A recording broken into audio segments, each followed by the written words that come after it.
circular process that you start out with your identification of your goals or an issue, and then once you get around to your drafting your plan, you're really back at the beginning and you're reviewing it again. Certainly public participation in the land use planning process is important and a critical part of that. So we're starting here with reviewing goals. We're gathering information and collecting data. Later on, we'll be analyzing that data. We will formulate a recommendation, and the Planning Commission, of course, is an advisory body. The final decision and determination, just as with the original comp plan and all the addendums, is made by the Board of Supervisors. Under the law, we're required to have a public hearing before the Planning Commission on any plan amendment or adoption, and then also the Board of Supervisors. But certainly, we seek much more public input than just a single public hearing. That's the minimum required by the process. I think Scott County has a good history of seeking that. This is your classic planning graphic for the planning process. Citizen input is involved all along that continuum. So you start out with your community vision, you set your goals and objectives. As I said, you collect data, you redefine it, you develop alternatives, you monitor, you evaluate, and then you're back to it again 5 years from now. In 2018, we'll be reviewing our plan again. We'll see how many of us are still here. So the comp plan really is a result of a long history of Scott County's planning and zoning. We were the first county in Iowa to adopt a zoning ordinance when the state legislature first passed the enabling legislations to allow counties to zone. In 1979, we adopted our subdivision ordinance that controls how land is subdivided into 3 or more lots. I will point out that farmers and ag land is not exempt from subdivision. So to a certain extent, that's a method by which we can implement part of our ag preservation policies and not allow the ag exemption for farmhouses to kind of get around our strict regulation of more and more houses out in the ag zone areas. In 1980, as I stated, Scott County Development Plan, Phil Roving was the director at the time. That was when the first plan was adopted. And at that time, even though we had an ordinance since 1945, it had been revised, I think, sometime in the 60s, but we had a wholesale rewrite for the zoning ordinance to apply that new development plan. And as I stated, that pretty much swung the pendulum the other way in Scott County.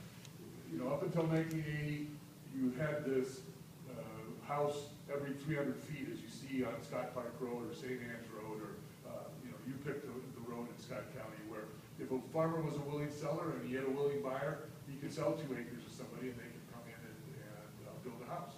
That was called rural zoning regulations, and we just met minimum lot size and septic and well.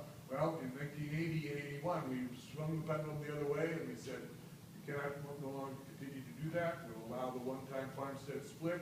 We'll allow a one-for-one trade when the farmstead is deteriorated and the house is demolished and a non-farmer owns it. But in the ag zoned areas of the county, you cannot go out and purchase raw land and place a house on it where there's never been a house before. And I say house as opposed to a farmhouse.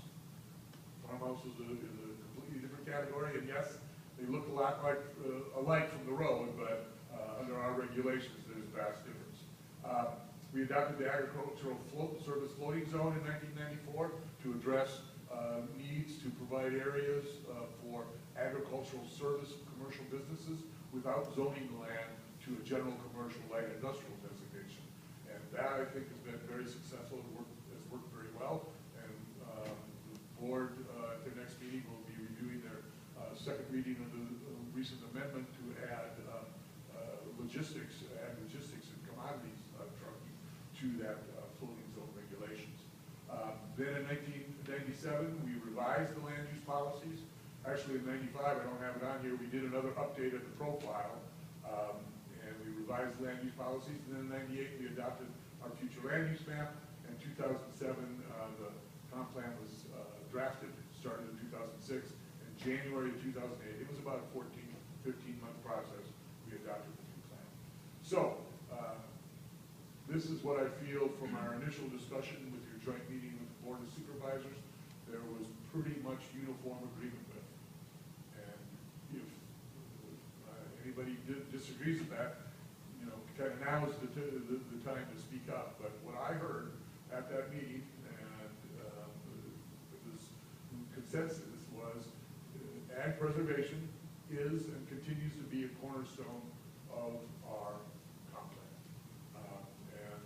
I always tell folks, it's really twofold. It's to protect and preserve prime farmland, but it's also to protect farming operations from the encroachment of what Wilbur Moeller used to call our city cousins. Folks that, you know, they want to move out to the county where it's quiet and clean air, and, you know, then they get out there and they discover there's manure smells and there's gravel roads, there's combines that run late at night and planters that run in the spring, and there's a certain amount of aggravation that's associated with living near farming operations. And so the best way to prevent that aggravation is not to have the folks out there in the first place. And we also have to recognize that even with the ag preservation policy, we still have to do that in the context of the state law that exempts ag land and ag buildings and ag operations from county zoning. I think this planning commission has done a good job of not allowing that to be what I'll call a loophole to really void what we're trying to accomplish with ag preservation. Oftentimes when I'm meeting with folks and they're disappointed to find out the restrictions that they have on their land, they support ag preservation as the philosophy, just not how it applies to what they want to do. You know, okay, do that the rest of the county, but, you know, I want to build a house here on my farm for my granddaughter or son-in-law or whatever. And I explained to them, no, you know, maybe only one more house to you, but over the course of the years, it would be 10, 20, 100 or more houses out of the county, and that's really one of the things we're trying to limit. Another